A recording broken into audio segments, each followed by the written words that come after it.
Yo, what up? Medyo matagal din akong hindi naagawa ng video pangpulutan. At ngayon ay gagawa kami ng spicy chicken tahong. Kung gusto mo malaman kung paano to, panoorin mo ang video na to. Let's go! Siyempre, ang una nyong gagawin ay hugasan ng maigi ang tahong. At pagkatapos ng hugasan ng maigi, ay ilalaga na namin tong tahong. Balatan ng bawang at pitpitin. Hugasan at hiwain ang luya. Pagkatapos ay ilagay na sa tahong na may tubig. Lagyan ng asin. Tansyahin nyo na lang kung gaano karami. At ito na nga, papakuluan na namin. Yeah. Bango. Ayan, kumulo na nga. Ang bango, parang ang sarap na lang nitong ulamin ah. Yeah, boy. Pagkatapos pakuluan, ayan, i-drain na namin. Bango. Sarap na amoy eh. Ito na nga pala yung cheese, piliin nyo yung quick melt cheese. Ayan, kayo na bahala kung gusto nyo kayurin yung cheese para talagang mabilis matunaw. Okay game, magpatunaw ng butter. Ayan, lagyan nyo ng chili garlic. DIY lang namin yan.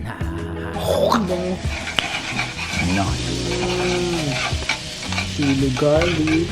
Lagyan nyo ng cornstarch pampalapot. Yeah! Manti lang. Fresh milk ko yan ah. Ayan, lagyan nyo ng fresh milk. Fresh milk ko yan ah. Tansyahin nyo na lang din kung gaano karaming fresh milk ang ilalagay nyo. Lagyan nyo ng paminta.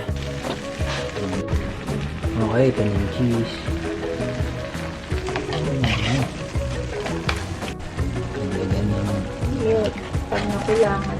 pag naulangan sa sauce, no? Lagyan ng gatas.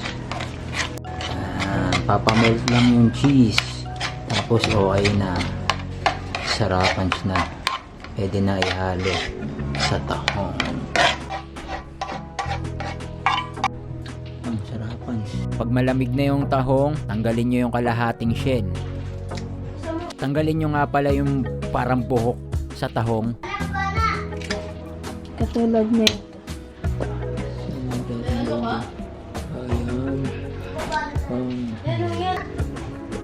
At ito na nga, ilalagay na yung sauce. Kayo na bahala kung gusto nyo ng overload.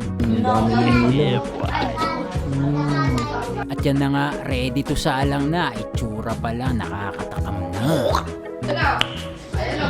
Wow!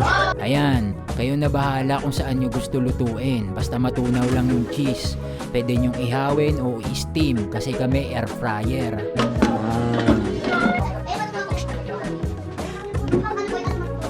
Basta mainitan lang siya. At ayan na nga, kalami na. Mga 5 minutes lang siguro namin to niluto sa air fryer.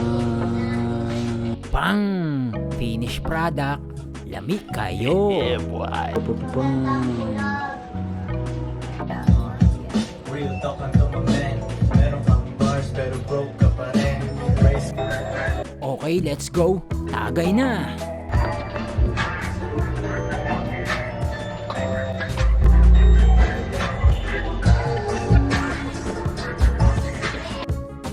Okay, testingin na. Masarap to sa hot sauce eh. Salamat din pala sa panonood kung umabot kayo rito. Kita-kits ulit tayo sa susunod na video ng Pulutan sa Pinas. Boop boop!